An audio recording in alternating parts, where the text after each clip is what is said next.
I'm Mark Halperin. And I'm John Heilemann, and with all due respect to Barack and Michelle Obama, sayonara.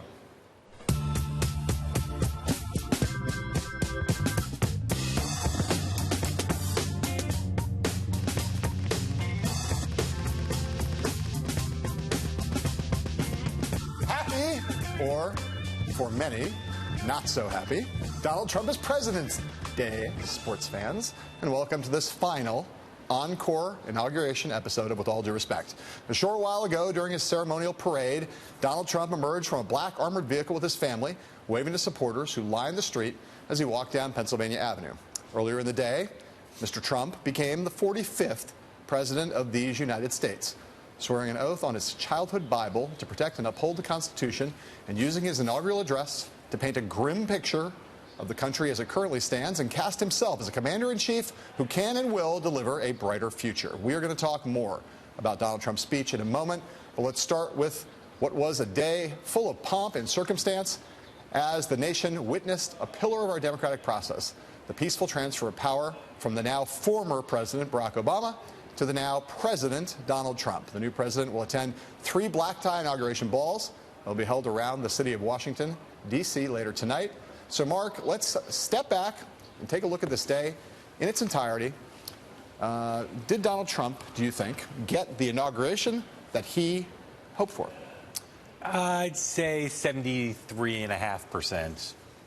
He behaved so normally today. He tweeted, but he tweeted, you know, his message from the inaugural speech. Nothing lunatic in the Twitter feed today. And they didn't attack anybody today. Yeah. He agreed to basically do a carbon copy of the norm of riding up with his predecessor, walking through the hall of Congress, standing where he's supposed to stand. And I think clearly his advisors, who once again underreported, underdiscussed, don't leak. You know, there was very little leaking about the process, about the speech, about what was going on, what executive orders he would sign. I think it was a solid day. Haters will hate it. The people who like him will like it. I don't think he moved very much forward, except the people who said Trump can't change, Trump will be Trump, today suggested that he understands he's not a candidate, he's not president-elect, he's president.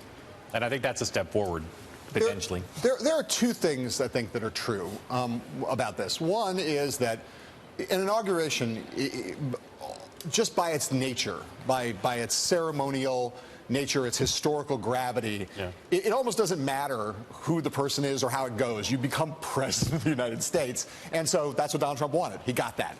The thing that Donald Trump also wants, though, is to be an epically, historically, massively popular figure. And on the basis of the crowd size, on the unambiguously small compared to Barack Obama's first inaugural, for instance. Or Barack Obama's second inaugural. You know, it was a crowd that harkened back to George W. Bush in 2000, which is to say respectable, not scarce, but also not a walloping, big, giant, heaving mass on the mall. And Donald Trump wants that. Let's be clear. He wants approval. He wants to be a superstar. And by that measure, especially compared to a president who, despite their cordiality of the last few weeks, historically at least, there was so much enmity between them. And that's the comparison that's going to be drawn. And Trump falls short on that measure. That can't make him happy. No, and look, he can blame the bad weather, he can blame security, but the fact is, if this were truly the kind of broad movement that he says he has, there'd be more people there today. Right. He claimed in his address, and we'll talk more about the speech, but he claimed that it's the greatest movement, a movement unlike anything in human history. And the reality is, he won the presidency, but he got 46% of the vote, and there's a divided country. His popularity is low, and it just was not the throngs were not out. All right, so right after Donald Trump uttered that 35-word presidential oath of office, he delivered a 16-minute, 1,400-word inaugural address. That is a little bit shorter than speeches given by other recent newly minted presidents. And while Trump's speech is already drawing some criticism for its doomy-gloomy overtones, he did lean heavily on the familiar central economic theme from his presidential campaign, America First. From this day forward, a new vision will govern our land. From this day forward, it's going to be only America first. We will bring back our jobs. We will bring back our borders. We will bring back our wealth.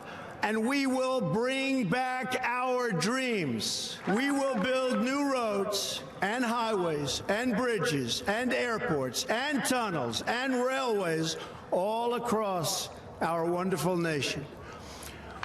We will get our people off of welfare and back to work, rebuilding our country with American hands and American labor. We will follow two simple rules: buy American and hire American. We will not fail. Our country will thrive and prosper again. So, John, broadly speaking, what did you make of the speech itself? Total campaign speech. I mean, literally, there was nothing he said that deviated in any meaningful way from the stuff that he said for a year and a half as a candidate. And, you know, there's message discipline and consistency to that. It was not, look, I mean, and again, it's going to sound crazy. I'm not grading on a curve here, but people did think he might extemporize. He might attack Hillary Clinton. He might say crazy stuff. He didn't do any of that. It was not a divisive speech. It was not a racist speech. It was not a sexist speech. It was a relatively clean, crisp version of what he said during the campaign, which is that America is a crap hole right now and that I alone can fix it. Good paraphrase. Yeah. Look, if he liked his hand, he's got the same hand, a slightly stronger hand, because he is, of course, president now, and there was no bad news. He didn't do anything memorable. He didn't do anything that I think would make anyone thinking new about him in a way that would broaden his appeal in the country. Which he has to do. Which eventually he'll have to do. But even if he'd given the best speech of his life, and I don't think this was the best speech of his life, I don't think it would have changed much. He will live or die on whether he gets Washington gridlocked to end, things passed, and the economy to work better. And today, no matter what he did, wasn't going to affect that. Here's a fundamental thing. One of the things that Trump has is a problem with the truth. And there were no egregious, discrete lies in this speech. He colored between the lines. But there was one big implicit lie, which is just his picture of the country right now, which has big problems and needs changes, and there's no doubt, and no one disagrees with that. But this country he inherits is in such better shape economically than the one that Barack Obama inherited 8 years ago. And he paints it as a dystopia. We'll talk about this more in the show. I agree, but it's a long-term trends that I think he's right about or still haven't been fixed. All right. Wunderbar. It was not all celebration in our nation's capital today. A lot of Americans viewed Donald Trump's inauguration and his new official power with reservation, angst, anger, and/or outright dread. Indeed, dozens of Democratic congresspeople and other elected officials chose to boycott the inauguration today. Meanwhile, protesters clashed with police before and after Trump's ceremony, burning trash cans and smashing shop windows in downtown Washington, D.C., leading to more than 90 arrests.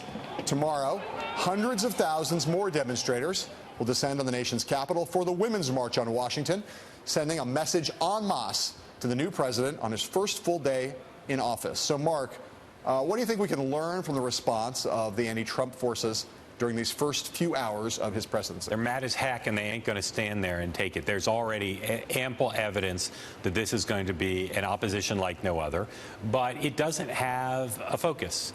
And the chances that they're actually going to stop Trump or hurt Trump, I think, are pretty minimal. We'll see what they do in the courts. But just as the attendance there wasn't broad-based, the whole country isn't ready to burn Washington down to stop Donald Trump's presidency. But these protesters have a lot of grievances already.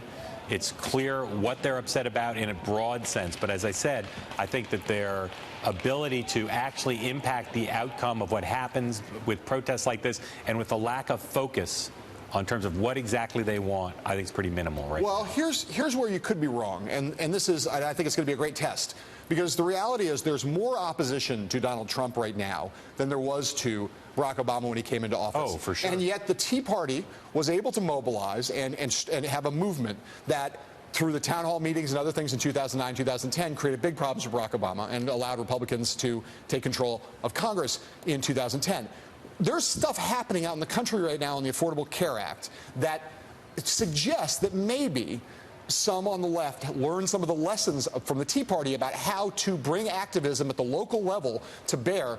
The ACA and this attempt to repeal it will be a big test for whether Democrats can marshal this energy in a constructive way, both to stop the repeal and conceivably to get back into control of some body of government. Yeah, if they focused all their energies on the ACA, I would say you're right. There's a chance they could do that. But you hear a thousand different things they're protesting, including calling him illegitimate in ways that I just don't think are going to impact the outcome. And it's part of the broader problem that the Democrats have. You saw it in the confirmation fights over Trump's nominees for the cabinet, which is they went after everybody. And if you scattershot against somebody like Trump who's skillful, you're going to be less successful. Democrats are, it's like herding cats. Political protests like herding cats. Democrats are like herding cats on mushrooms. So it's, typical, difficult. Yeah, baby kittens. Up next, American carnage and forgotten voices. We'll break down more of the Trump inauguration speech when we come right back.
Like many things, Donald Trump, his inaugural address was a bit of a mystery before he stepped up to the teleprompter today because his team did not release early excerpts, let alone the full text in advance. But the message we heard, as we said before, was essentially an extension of what Trump's been saying since his convention acceptance speech, and it included a pretty grim and foreboding portrait of life in America today. For too many of our citizens, a different reality exists. Mothers and children trapped in poverty in our inner cities, rusted out factories scattered like tombstones across the landscape of our nation, an education system flush with cash, but which leaves our young and beautiful students deprived of all knowledge. And the crime, and the gangs, and the drugs that have stolen too many lives and robbed our country of so much unrealized potential. This American carnage stops right here and stops right now. That phrase, American carnage, is certainly going to go down as one of the more memorable phrases from Trump's address. So, John, what did you make of the tone of the speech, which was reminiscent of his convention speech? Carnage, tombstones, trapped, stolen, robbed, bleed, disrepair, decay. All good Scrabble words. I mean, look, even by the standards of Richard Nixon, who in 1968 ran a campaign not that dissimilar to the one that Trump ran, this was that part of the speech, the descriptive part, was remarkably dark. And, he obviously then paints a picture of the bright, rosy future that he's going to usher in, so he can say it's not fully pessimistic. But I do think that it is a part of the challenge for him to be a successful president is to build a coalition that goes beyond the 46% of the electorate, 29% of the humans in the country who say they're for him. And to do that, I just think you have to paint a picture to America of two Americans of an America that they recognize a little more than this dystopian image. I just don't think it serves him well if he's going to try to be a 55% president, which is what he wants to be if he's going to do these big things. Yeah. I mean, we always say people want optimism in their presidents, and there's no doubt that Trump is darker more often than your typical recent president. Yeah. At the same time, there's no doubt that I think if you look at everything Trump did during the campaign that was misinterpreted and misjudged by most of the media, his convention speech, which was judged a failure, may well have been a success, at least with certain parts of the electorate. I think when people are angry, the Bernie Sanders supporters are angry, the Trump supporters are angry, and not so much angry, it's also scared. So once again, if this show weren't ending tonight, I'd have to warn people. I'd be repetitive about this. It's going to be about whether he brings the economy back. No, I understand. If the economy comes back, he doesn't have to be dark anymore. If getting people energized to act requires this, it might be a good thing, but I find it dark. I do. I find it too dark and not particularly for an inaugural address. Yes, it bothered me more here than in the convention. Which is because this is not really supposed to be a political speech in some ways. It's supposed to have more of an attachment to history and to grander, kind of loftier themes. And I do wonder again. There's so little leaking here. Do we have the bell? No, I got to play. I got to play another shot here. Oh well, I'm just going to say. Let's talk about the positive thing. I wonder where the word carnage came from. I wonder if that's his word or because that's a pretty loaded word. Yeah, it's a very loaded word. All right, let's play this. Though Donald Trump also offered a message of hope to the millions of Americans who voted for him because they felt overlooked by the political elite of this country. Here's Mr. Trump, President Trump, speaking directly to those folks. The forgotten men and women of our country will be forgotten no longer. Everyone is listening to you now. You came by the tens of millions to become part of a historic movement, the likes of which the world has never seen before. At the center of this movement is a crucial conviction that a nation exists to serve its citizens. So, Mark, that's the part where there's a populism there, and there's also a pivot to a more positive vision of what's to come. What do you think that translates into substance for Trump? Because really, it's a lot of it, very grand promises, but not a lot of meat on the bones at this point. I mean, look, on the outside game, I don't think Trump's ever going to be a unifying figure in the short term. I think it's about the inside game. Can he get Democrats, any Democrats, to vote for his legislative agenda? Can he get Democrats to stand with him if there's a foreign policy crisis? Today, I don't think so. But it is if he can convince Democrats that he's got a hold on the sensibilities of middle-class voters, then I think he can convince them to follow him down some of these paths. Again, you have got to, it's the parallel. We discussed it earlier today doing our inaugural coverage. The parallel between him and Barack Obama that people will not like is the notion that Obama governed in a very partisan way when he first came in. He relied almost exclusively on Democratic votes, and it hurt him. And it hurt him in the 2010 midterms. It hurt him in terms of his aspirations to be a more unifying figure, which he wanted ostensibly more than Trump. If Trump and it kept him from getting anything done for the last 6 years of his presidency on domestic policy. So if Trump wants to be a unifying figure, if he wants to be a big, grand, historically successful president, he's got to get those Democratic votes. It's not optional. And if he goes this path of just governing with Republicans and trying to jam everything through, I guarantee you he's going to lose one of those majorities on the Hill, and it's going to be the same story, maybe even worse for him. We'll be right back with more analysis of Donald Trump's inauguration festivities after these words from our sponsors.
Joining us now from the Washington Post newsroom, the great, the one, the only, Matea Gold. Great to see you, Matea. Just give us a little overview. What thoughts, reflections on what you saw down there in the nation's capital today? Sure. So, I mean, as you noted, the dark, almost apocalyptic tone of the new president's inaugural speech, I think, was really striking, as well as the early policy positions that they struck out on, they laid out on the White House website. And what really comes across, I think, is an emphasis of strength. You know, 3 of the policies were focused on foreign policy, law enforcement, building up the military. You definitely get the sense that there's going to be an aggressive posture by this administration, not just in rolling back Obama's agenda, but in projecting an image of strength that seems so important to President Trump. And I also think what I found incredibly striking was the juxtaposition between his populist tone in his speech and the central perch he gave some of his billionaire supporters throughout this week. I mean, I reported on the many perks that wealthy donors got throughout the inaugural festivities, and 2 of his biggest benefactors, Sheldon and Miriam Adelson, were actually on the dais for his swearing in and attended the congressional lunch, which is incredibly unusual. There you see the Donald Trump, President Trump, and the First Lady arriving at the reviewing stand there on Pennsylvania Avenue to watch more of the inaugural parade. And of course, there's his family, Ivanka Trump, and you see his son Donald Jr. right there behind him. Let's talk about something else on Pennsylvania Avenue, which has become a source of multi-dimensional controversy, which is the Trump Hotel. The Trumps have a lease from the government, the U.S. government, for that property. Talk about the ways in which the hotel is currently controversial and how you think that will play out. The hotel is the first confrontation I think Trump's going to have with a whole array of potential conflicts of interest he's going to have to address when it comes to the intersection between his governing and his business empire. As soon as he took the oath of office, he potentially put the hotel's lease in jeopardy because, according to the lease from the federal government, no federal official can actually benefit from the contract. And so that's going to be an immediate issue for the GSA, which is under the purview of the new president to confront. And, you know, he used the hotel to promote his inauguration throughout this week. He had official inaugural events there. And we've already seen foreign diplomats flock to the hotel as a way to sort of curry favor with the new administration. So I think there are a lot of questions bound up in how he's going to interact with the property. And it's really an embodiment of this tangle of issues he faces when it comes to his business and his administration. Matea, we've been hearing, staying on the same theme, we've been hearing people like Norm Eisen, Richard Painter, the top ethics officials in the the Obama and Bush administrations, respectively, talk about how Trump would get sued basically on day one as soon as he was sworn in over some of these matters and violating the emoluments clause of the Constitution. How seriously do you think he should take that? How big a problem could that be? A, is it going to happen? And B, how big a problem could it be? Well, I think the first hurdle would actually be finding an entity or someone who has standing to sue. And so there is speculation that if you have another business that is suffering because of the arrangement of Trump's hotel, that business could have standing to sue. But I do think that that's going to be an unlikely prospect, especially so early in the administration. But the fact is, I think it'll be effectively a really big PR issue for him. And if there is already a very nascent campaign that has been launched today to try to build support for his impeachment, and that is one of the main issues that is cited, which is the potential that he is violating the foreign emoluments clause of the Constitution, both through the hotel and other aspects of his business. So I don't think it's going to go away. I think it's more of a political problem for him right now than a legal problem, but it could become the latter if things continue. Is it clear that as these things play out that he's going to have to use private counsel to defend himself, or is this something that's going to be a big part of the portfolio of the White House counsel's office? I imagine there'll be a lot of interplay between the White House counsel's office and Trump's own business counsel. And, you know, that sort of goes to the heart of the position he's in, which is there is incredible overlap between his roles now. And it's something that he really has maintained very vigorously that is not a problem. I mean, he has said repeatedly that as president, he can't have a conflict of interest, which is not entirely true. And while some conflict of interest statutes do not apply to him as president, there are plenty of other potential violations he could face. And I think it's going to be something that could actually take up a lot of the bandwidth of the new administration.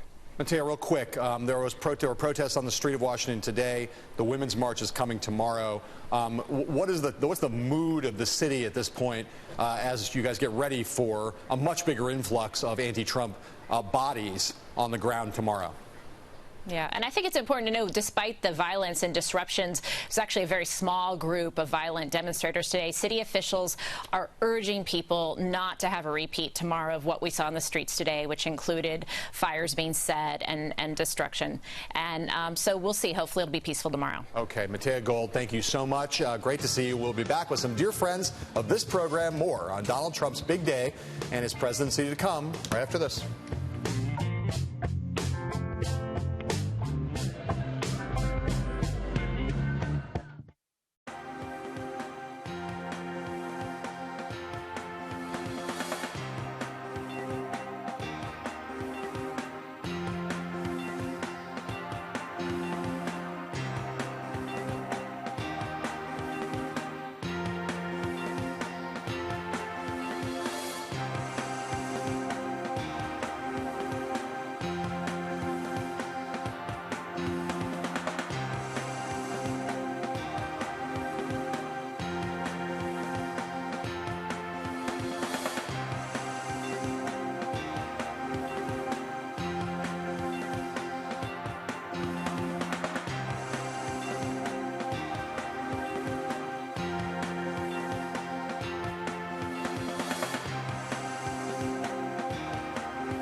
You got a brand new president, and we have an all-star roster of guests here to help us talk about him.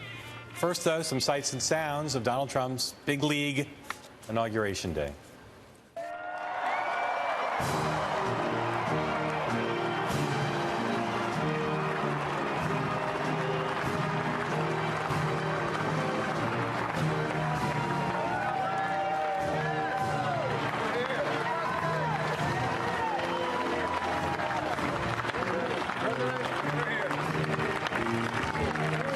Ladies and gentlemen, welcome to the inauguration of the 45th President of the United States of America.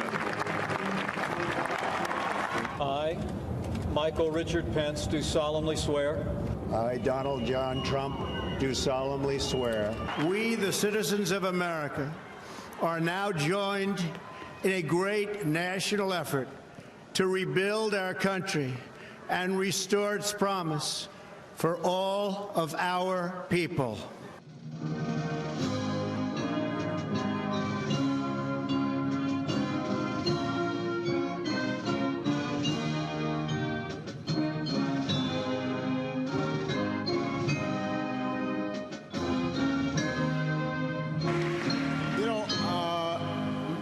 Michelle and I, we've really been milking this goodbye thing. So it behooves me to be very brief. This is not a period, this is a comma in the continuing story of building America.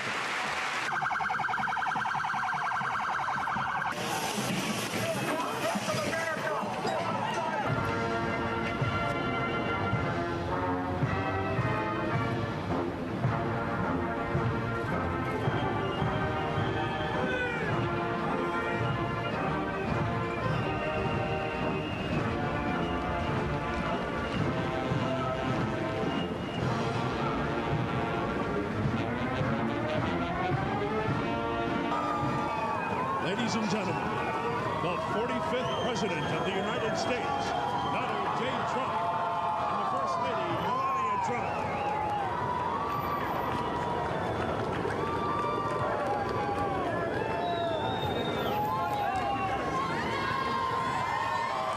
Our next guest tonight is three guests tonight. Here with us in New York, Liz Smith, Democratic strategist, the former deputy campaign manager for Martin O'Malley's presidential bid. From Washington, an informal advisor to the House Speaker, Republican Dan Senor, and our friend from the Washington Post, the great one and only Phil Rucker.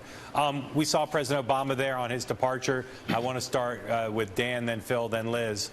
What's the best thing that's happened to the Democratic Party since Donald Trump's election? Dan, I think the best thing that's happened to the Democrats, and I think it's the best thing that's going to happen to Republicans too, which is it's going to force all of us to think long and hard, I think at a pretty philosophical and intellectual level, what we stand for. Donald Trump ran against both parties. The inaugural speech you heard today was almost a declaration of action and a warning against both parties, with both parties standing, with the leadership of both parties standing there right with them. And so both parties are going to have to decide. I think the challenges for each party and how they're going to react are obviously different, but they're both going to have to think seriously about what they stand for and why, because Donald Trump is going to challenge a lot of norms and conventions that we in both parties have gotten accustomed to. Phil, with the departure of Barack Obama as the leader of the party, what's the best thing that's happened to the Democrats? You know, it's reminded Democrats that they have problems that they're finally beginning to confront. Throughout the Obama years, his big victories in the presidential races has overshadowed a real decline for the Democratic Party at the Senate level, the House level, gubernatorial level, and the state legislatures. Now the party has sort of hit rock bottom, and they're going to have to rebuild, figure out what they believe, what they stand for, which voters they're fighting for, what their coalition is going to look like, and who their future leaders are going to be. And those are all the questions that Democrats are facing today. Liz, you see anything better for your party than the fact that Phil says you've hit rock bottom? Well, look, I think it's kind of lulled us out of complacency. I do think that having Barack Obama in the White House did make us a little bit complacent, and we forgot that, you know, governor's races matter, state ledge races matter, and we now see a Democratic Party that's much more active. You know, they're going to these town halls, they're demanding that their representatives give them answers on why and how they'll replace, why they'll repeal Obamacare and how they'll replace it. And my hope, as someone who's worked on a gazillion governor's races, is that finally the Democratic Party will stop just focusing on the White House, start looking to, you know, state houses across the country. I want to stay with you, Liz, just to extend this question, because the reality is, as we were noting earlier in the show, there's much more Democratic opposition to Donald Trump right now than there was Republican opposition to Barack Obama when he came in 8 years ago, and yet Republicans within 2 years made a lot of headway holding Obama back. Is the ACA a good test case for whether Democrats can get it together and marshal this energy to practically good ends if they can stop the repeal? I think it is. Look, I think the one note of caution, I would say, for Democrats, and my one biggest fear is that Democrats devolve into Trump derangement syndrome and just start losing their minds over every Trump tweet. If we focus on issues like ACA, talk about the real-life implications it has, and get people to flood their congressmen's, you know, town hall meetings, just as the Tea Party did years ago, we can use it as the same political cudgel that they did against Republicans. Dan, we saw Donald Trump at the luncheon after his inaugural address, hanging out with friends of yours like Paul Ryan, having a cordial exchange with Chuck Schumer, who he recently was referring to as a clown. Just stick to the Republican side, because you know better about that. What's it going to be like now between the Republican leadership, your friend Paul Ryan, Mitch McConnell, and Donald Trump?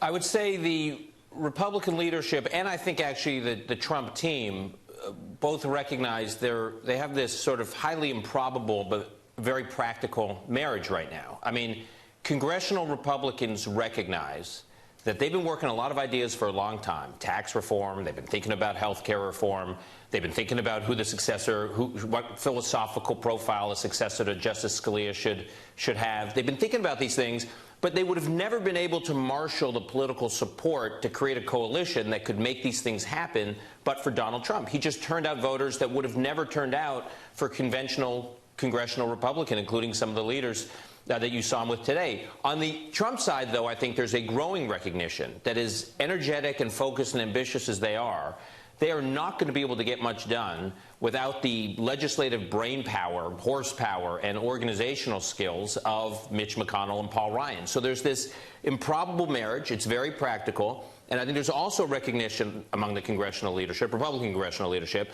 that Trump can turn on him on a dime.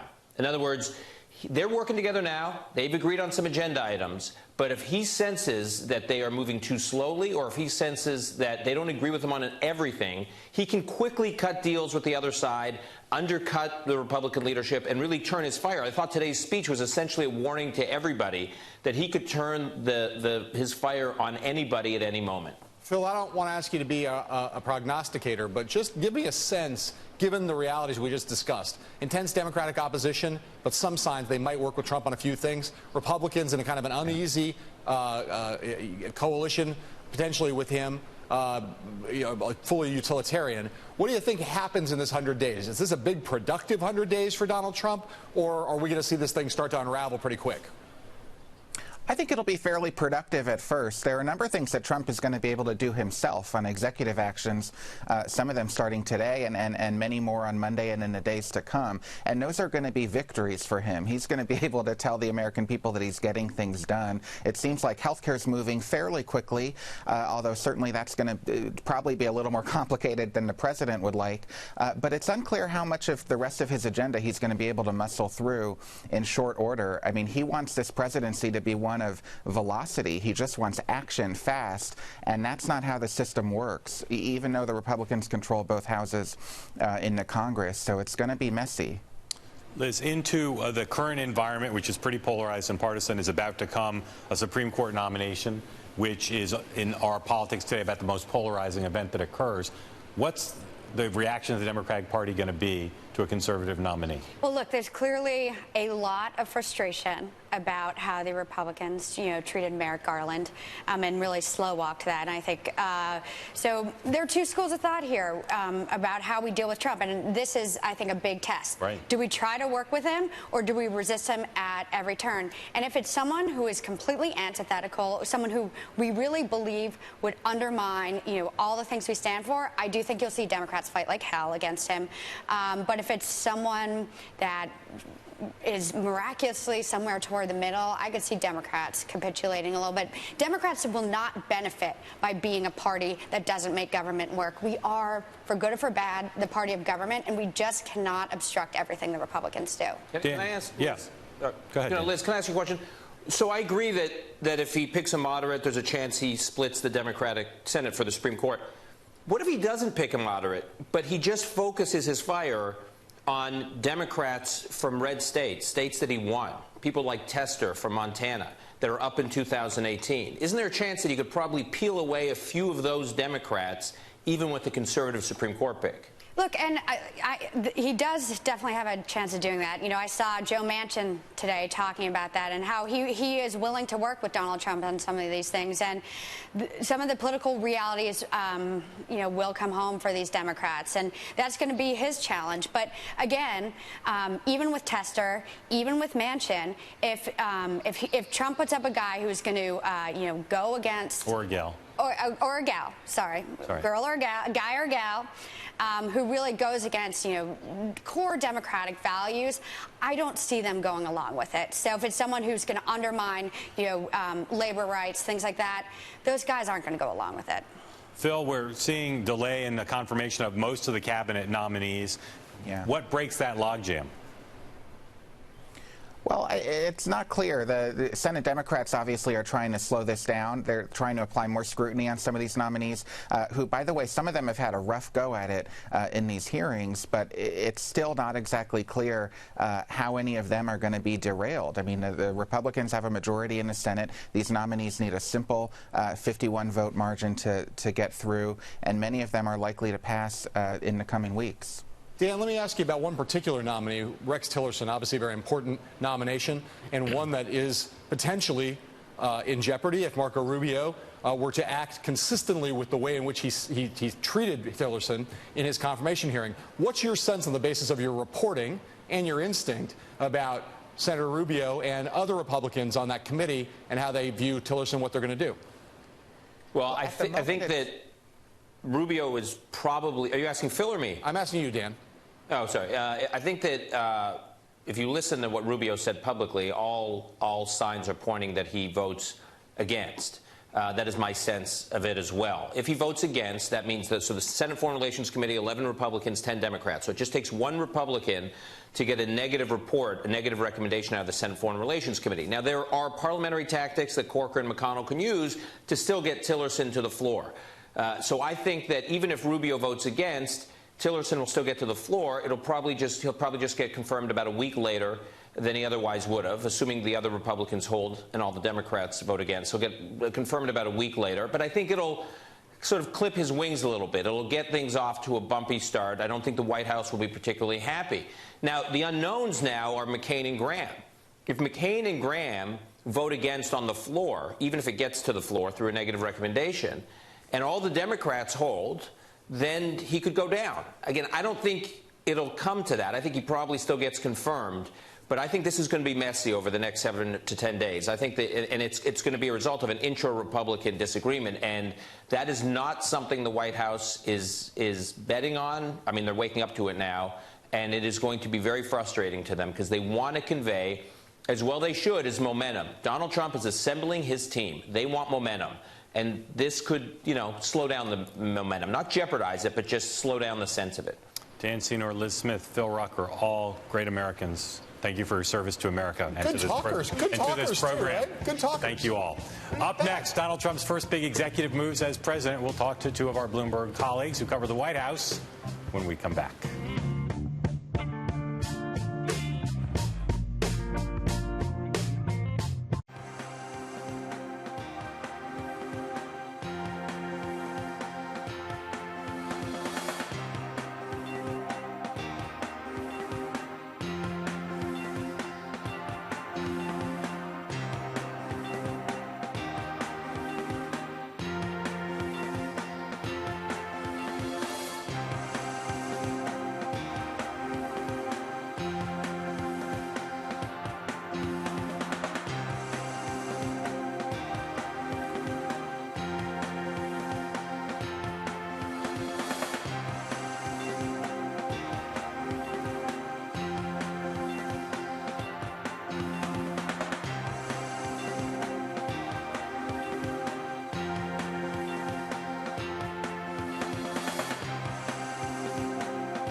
Joining us now, Bloomberg's senior White House reporter, Margaret Talev, the one and only, and one of Bloomberg's newest White House reporters covering the Trump administration, the amazing Jennifer J.J. Jacobs.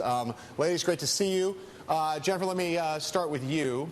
As someone who followed the Trump campaign pretty carefully, how happy do you think the Trump team is with how things have gone today in toto? Very well. They do think that their speech was good. I know it's been criticized a little bit as, having too much economic dystopia and too much carnage, but they think that there was a lot of references to healing division and helping people who think that Trump is prejudiced. He had a lot of references to, black, white, brown, we all bleed the same patriotic blood. They thought the speech went over well. The weather held off. It didn't start raining. That drizzle held off until he just got to the microphone and then only dripped a little bit. All in all, it went really well. I think they're pretty tired. They're running on adrenaline right now, but they're really raring to get going. Margaret, I'm going to give you a big, huge, giant, fat pitch here to swing for the fences on, okay? Great. someone who covered Barack Obama since 2007 at least, in his initial campaign, and all through his White House years. Big day for him, end of an era. Gets on the plane with Michelle Obama, and they are flying across the country to go on vacation in Palm Springs. What's that conversation like in the plane? What's Barack Obama saying as he literally flies out of town and out of the presidency? There's part of Barack Obama that's thinking to himself, I should say nothing and count to 30 and take a nap. But look, he spent the last 2 months trying to signal to Donald Trump that he would be there for him no matter what, president to president, that he's committed to the nation's security. And in today's speech, beyond saying that the Obamas had been magnificent to him on a personal note, Donald Trump did not acknowledge any of the successes of the Obama administration or the economic precipice from which he turned things around in 2009 when he came to office.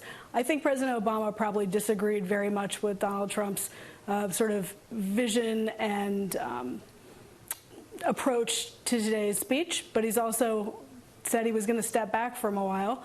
I think former President Obama now is probably very concerned about how Donald Trump is going to reach across the aisle and unify the country.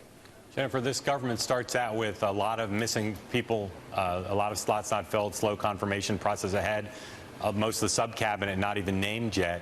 Are they worried about a home alone factor, or this is a group of people that's used to operating pretty lean and they think they can run the government with a lot smaller group than usual? Well, they have told us that they really do have their list ready of those undersecretaries and deputies. They have people in mind to move in. And, of course, as you know, they've got those, that small set of Obama staffers that they held over that they say will be bridging the gap for them until they can replace those people. So I think they're feeling okay. Margaret, what's happening to President Obama's senior advisors, the ones who are leaving? Are a lot of them staying in Washington, leaving Washington, joining the opposition? What's happening to them? Yeah, it's really all over the map. There are several who either are already in California or are thinking about making their way there. There are some who I think had planned to move on, but realized they may actually end up staying with Barack Obama, at least for the first several months, as he sets up his post-presidential operation.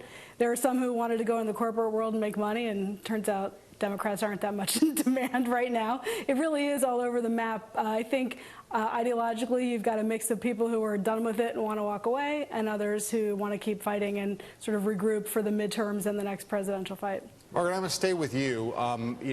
President Obama has signaled now repeatedly, and I would say somewhat surprisingly, obviously as a result of Trump's election, that he may have a bigger voice and a bigger role in public life in his post-presidency than most of us expected for most of the time he was in the White House.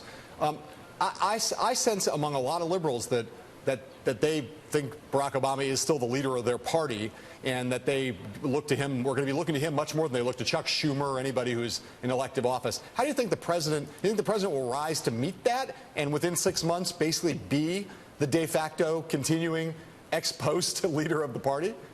I think he believes there's a real danger in that. In order for the Democratic Party to come back from where it is, it needs new blood, not the same people. If Hillary Clinton's election didn't prove that, I don't know what does. So Obama strategically is trying to figure out how much to be in front and how much to advise behind the scenes. I think that's true of Joe Biden as well. But one clue we may get is if there really are more than 100 executive orders coming from, or actions coming from this new administration in the next few days, as Newt Gingrich had predicted. How many of those will be to repeal or undo actions of the Obama administration, and how broadly will that impact be felt? That may give us the first clues as to how soon he engages. Jennifer, go ahead. Need a short answer because we've got to go to break. Today looked like a pretty normal day for a president being sworn in and the inauguration festivities. What's the first moment you think we'll see a different type of president?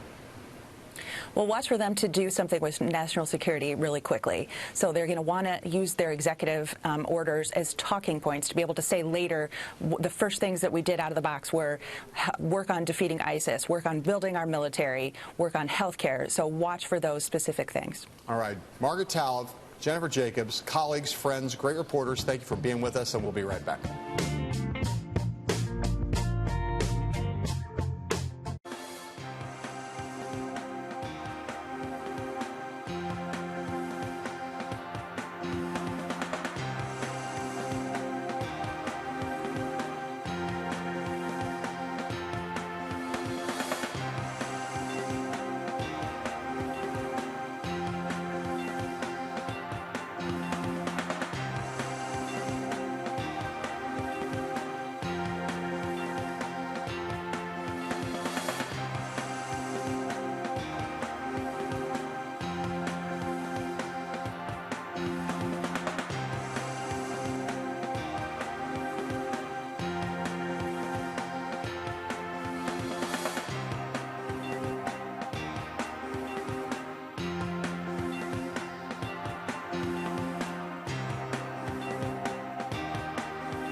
You're watching the final episode ever of With All Due Respect. We'll have some final thoughts on the program and our lives right after this.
Well, that flew by. This officially marks the end of the With All Due Respect program here. After more than 2 years, over 500 episodes, we want to say a big thanks once again to the management team here at Bloomberg who let us do the show, and all the people who helped us get the program on the air day after day. The lighting and sound engineers, graphic artists, editors, camera operators, the crew, Fonzie, and so many others who made this possible.